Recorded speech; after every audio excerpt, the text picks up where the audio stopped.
तो भई एक एक्सपीरियंस मैं शेयर करना चाहता हूँ आप लोगों के साथ। कुछ साल पहले शायद 15-16 साल हो गए होंगे, तो एक डॉक्टर आए यहाँ कैंपस में, कोई वर्कशॉप था, मेडिकल वर्कशॉप और वो इंग्लैंड से आए थे। भारत के हैं, मेरे से तो बहुत छोटे हैं, तो अभी तो वो यंग होंगे। तो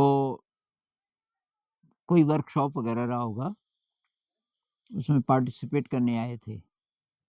फिर उनको स्कूल का पता चला कि यहाँ कोई स्कूल है, वहाँ आए और उनको पता चला कि यहाँ ये लोग ध्यान करते हैं, तो टीचर्स के साथ ऊपर आ गए, जहाँ हम रहते हैं। और तो उन्होंने बोला कि प्लीज़ क्या मैं भी आपके साथ ध्यान कर सकता हूँ? तो इत्तेफ़ाक से हम एक 3 दिन का मेडिटेशन शिविर लगा रहे थे, आपस में ही। करीब 12-13 टीचर्स रहे होंगे और छुट्टियाँ थी, स्कूल की छुट्टियाँ थी। तो हमने कहा भई इन 3 दिनों में हम लोग ध्यान करेंगे पूरा सुबह से लेके और रात तक सोने तक। और उसका हमने शेड्यूल बनाया कि भई खाना बनाते हुए, बर्तन साफ करते हुए और कुछ फ़िज़िकल काम भी रखा। तो हमने कहा इसी बीच एक कंपोस्ट पिट भी बनाएँगे हम थोड़ा-थोड़ा करके और तीसरे दिन उसको पूरा कर देंगे। उसपे भी काम करेंगे लेकिन महसूस करते हुए शरीर को, साँस को। तो हमने बोला भई ये डॉक्टर साहब 3 दिन का हम तो शिविर लगा रहे हैं। तो बहुत ही खुश हो गए कि ये तो बहुत बड़ी अपॉर्च्युनिटी है मेरे लिए। और उन्होंने गुज़ारिश की कि मैं आपका सभी लोगों का ब्लड प्रेशर नाप सकता हूँ कि क्या फ़र्क पड़ा। हर सिटिंग से पहले और हर सिटिंग के बाद वो कोई रिसर्च कर रहे थे। तो रहे हमारे साथ काफ़ी दोस्ती भी हो गई। 3 दिन के अंत में मैंने बोला कि अब एक तरफ तो आप डॉक्टर हैं, तो डॉक्टर लोग तो दवाई प्रिस्क्राइब करते हैं और आपका ध्यान में इतना ज़्यादा इंटरेस्ट है, तो ये जो ट्रीटमेंट है मरीजों का, उसमें क्या आप ध्यान को भी शामिल करना चाहते हैं? तो मुझे बहुत आश्चर्य हुआ, उन्होंने कहा कि ये है असली मेडिसिन।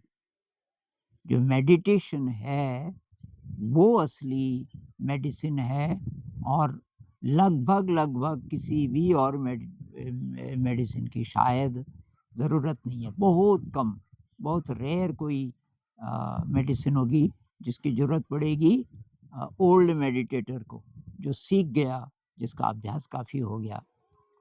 तो इससे हमने काफ़ी बातचीत की और फिर इससे रिलेटेड एक बात ये हुई कि जो बुद्धिस्ट मंक्स हैं, काफ़ी बूढ़े हो गए।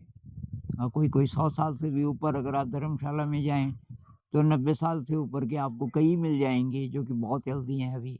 गैस सिलेंडर लेके पहाड़ पे जा रहे हैं धीरे-धीरे, ऐसे भी मिल जाएँगे आपको 80s के, कोई-कोई 90s के और वो सिंपल खाना खाते हैं। खाना बहुत सिंपल है। अब ये जो मेडिकल साइंस है, इसके हिसाब से जब हम कहते हैं कि लॉन्जेविटी का क्या राज है, लंबी उम्र जिसकी होती है जिस इंसान की, उसकी छानबीन करेंगे तो क्या मिलेगा? तो उसमें जो चीज़ें होती हैं जैसे टेलोमियर्स उसके ठीक-ठाक होंगे। ये टेलोमियर्स पे मैंने बात की थी, आप रिसर्च करना।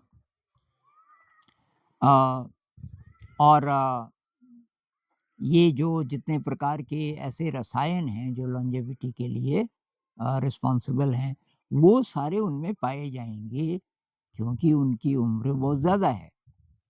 तो अभी 3-4 दिन पहले एक वीडियो में मैं ये बता रहा था कि ये अंगूर की शराब से जो चीज़ एक विटामिन जो हमको मिलता है, एक केमिकल, वो मेडिटेशन से भी मिल जाता है और मेडिटेशन से मिले तो ज़्यादा अच्छा है क्योंकि उसमें तब अल्कोहल का जो दुष्प्रभाव है उससे आप बच जाओगे और आपको पैसा खर्च नहीं करना पड़ेगा।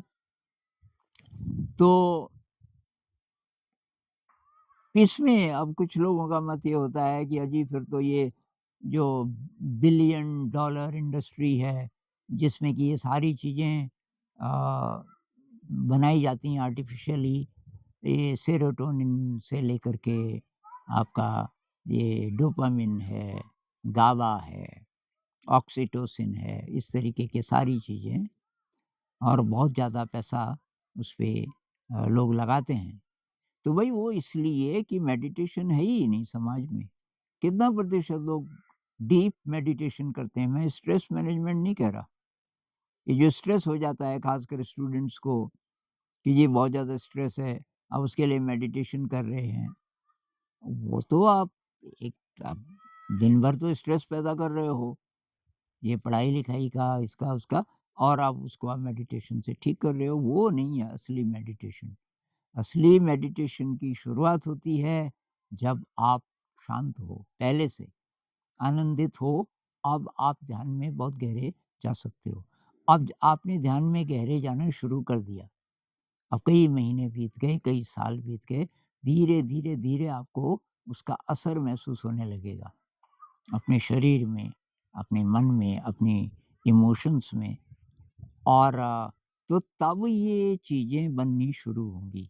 ये जो केमिकल्स हैं, न्यूरोट्रांसमीटर्स इत्यादि हैं, जो कि रिस्पॉन्सिबल हैं खुशहाल ज़िंदगी के लिए, कि मन में शांति, जैसे सेरोटोनिन है, प्लेज़र की फीलिंग, लव की फीलिंग जैसे ऑक्सीटोसिन है, इत्यादि, तो ये तब बनने शुरू होंगे। तो ये जो मल्टी डॉलर बिज़नेस है, ये तब तक है जब तक ध्यान नहीं है। आने वाले समय में ह्यूमैनिटी तो इवॉल्व कर रही है ना, आने वाले समय में शायद ऐसा होगा कि मेडिटेशन तो सब जगह होगा। हर परिवार में उसको इंसान ही नहीं मानेंगे जिसके जीवन में मेडिटेशन नहीं है, और तब तक उसका साइंस काफ़ी विकसित हो चुका होगा।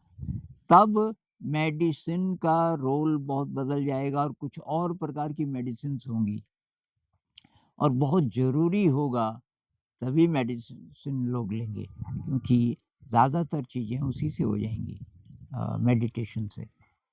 बहुत लोगों को ये बात समझ नहीं आती, वो कहते हैं कि भई ये जो आप ले रहे हो रसायन, ये बोतल में मान लीजिए, ये जितनी भी चीज़ें मैं बोल रहा हूँ, अच्छे रसायन, अच्छे न्यूरोट्रांसमीटर्स जो आर्टिफ़िशियली बनाए जाते हैं, ये तो आप खा रहे हो, तो आपके शरीर पे असर करेगा। ध्यान से कैसे? तो भई अब इसके पीछे आपका अनुभव ही आपको कन्विंस कर सकता है, लेकिन ये जो शरीर है, ये रिसीवर है। ये जो शरीर है, इसको नरिशमेंट देने वाला हमारा कोई दूसरा शरीर है। उसको एनर्जी बॉडी कह लीजिए, अ, और ध्यान में आप महसूस भी कर सकते हो उस बॉडी को। एनर्जी, एनर्जी फील्ड जैसे है शरीर के चारों तरफ, वहाँ वहाँ परिवर्तन पहले होता है, और वो बहुत इंटेलिजेंट आपकी बॉडी है। जो आपकी सटल बॉडी कह लो, हायर सेल्फ कह लो, उसके बहुत सारे नाम हैं, लेकिन वो सुपर इंटेलिजेंट है, वो सब जानता है इस शरीर के बारे में, और जैसे-जैसे आप उससे लिंक बिठाने लगते हो, वो आपके शरीर के लिए जो बेस्ट है, वो बनाना शुरू कर देता है। कहाँ से? उसको कुछ नहीं चाहिए। सिंपल, आप ज़िंदा रहने के लिए कुछ तो आप खा ही रहे होंगे। ये दाल-भात, सब्ज़ी-रोटी, इडली-डोसा, सिंपल फूड से वो सब कुछ आपको बना के दे देगा। लेकिन ऐसे विश्वास मत कीजिए, इसका अनुभव लीजिए। अ, और ये तर्क-वितर्क से कुछ प्रूव नहीं होगा कि ये आपने क्या पढ़ के बोल रहे हो, मैं पढ़ के नहीं बोल रहा हूँ। ये मेरा एक्सपीरियंस है, और आप भी इसको एक्सपीरियंस कर सकते हो मेडिटेशन से। तो ट्राई कीजिए।